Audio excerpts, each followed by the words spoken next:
Hi, here we have ABC forms an equilateral triangle in which B is 2 kilometers from A. Now a person starts walking from B in a direction parallel to AC and stops when he reaches a point D directly east of C.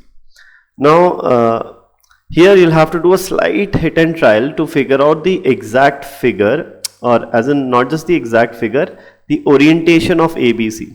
Normally what we do is we assume an equilateral triangle ABC to be like this, where all the sides are 2. It's given, right? It's an equilateral triangle, and since AB is 2, all these 3 sides will be 2.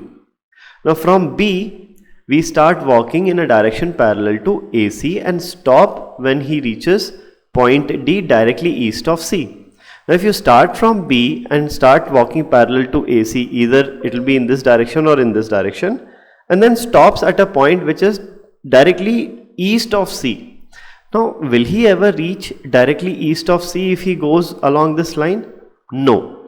That means this orientation is not the correct orientation. Let's see if C is over here and B is over here.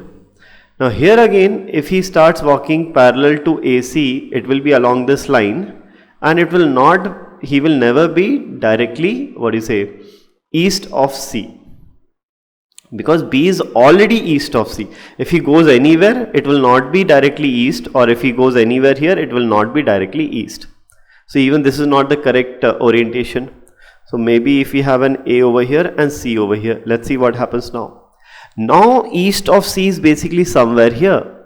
East of C will be somewhere here. So what happens now is B starts walking parallel to AC in this direction, and he reaches a point which is directly east of C, and this point is D. Right? So this is what's happening. So this again becomes a triangle BCD. Fine. This is what is there. Now then he reverses. So he goes from B to D, and then he reverses direction. That means he comes back to B and walks till he reaches a point E directly south of C. So directly south of C will be somewhere along this line. So from D he walks back to B and then moves on and comes to a point on this line which is directly south of C, and this point is E. Okay, so this is what's happening. Let me join AE as well. Fine. Now the first question is, D is how far from A? Fine. All these options, for all these options the reference is A, so let's see what it is. Now if you look at this triangle BCD, in this triangle, now first of all this is an equilateral triangle. The original triangle ABC is an equilateral triangle, so all these 3 angles will be 60. Now if this is 60, this angle will also be 60, right? And this angle will also be 60. This angle will also be 60. See, this is 60 obviously. If you extend this, AC is parallel to BD. So if this angle is 60, this angle will also be 60. So all these 3 angles combined must be 180. So this is 60, this is 60, hence this must be 60. Sum should be 180. So this angle is 60. So this angle is 60 because of alternate interior angles between the 2 parallel lines AB and CD. So if 2 angles of a triangle are 60, the third angle will automatically be 60. So basically BCD also comes out to be an equilateral triangle. So if BC is 2, CD will be 2, BD will also be 2. Right? And obviously, what about this height? This height, since ABC is an equilateral triangle, height of an equilateral triangle is √3 by 2 times the side which is 2. So this height will be √3 units. Okay. So if you look at position of D from A, what will it be? It's at an height of √3. What about this horizontal distance? Now let's try to calculate this horizontal distance.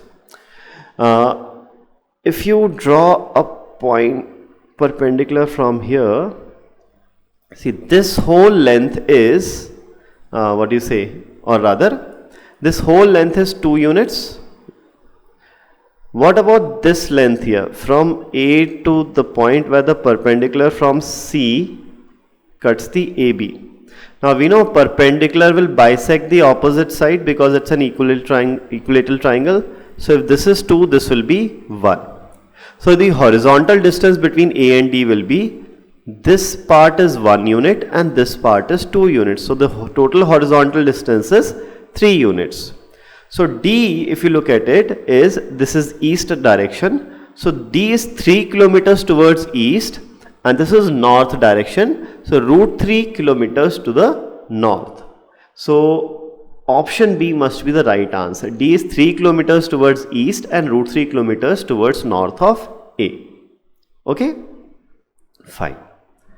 Now next we have to figure out the total distance traveled by the person. So now the person walks 2 kilometers from B to D. So B to D he walks 2 kilometers. Then again from D to B he comes back 2 kilometers. He goes 2 kilometers then comes back 2 kilometers. And after that from B he goes to E. Now what about this distance BE? Now this triangle AEB will again be an equilateral triangle. This angle will definitely be 60, right? Since this is 60 and sum of all these three angles should be 180. So this comes out to be 60, right? Now if this is 60 and you don't actually need this 60 actually, this is 90, right? This is also 90. This line is exactly south of C.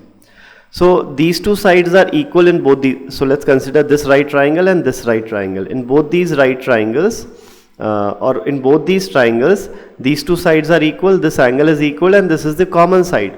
So by side angle side rule, both these triangles are congruent triangles. Since both these triangles are congruent, if this is 60 degree, this will also be 60 degrees. Since these two angles are 60, the third angle must also be 60 in this triangle AEB. Hence, this is also an equilateral triangle. So, if AB is 2, EB will also be 2. So, the person goes from B to D, then from D to B, and then from B to E, which is also 2. So, the total distance traveled by the person is 2 plus 2 plus 2, 6 kilometers. Option D is the right answer here. Thank you.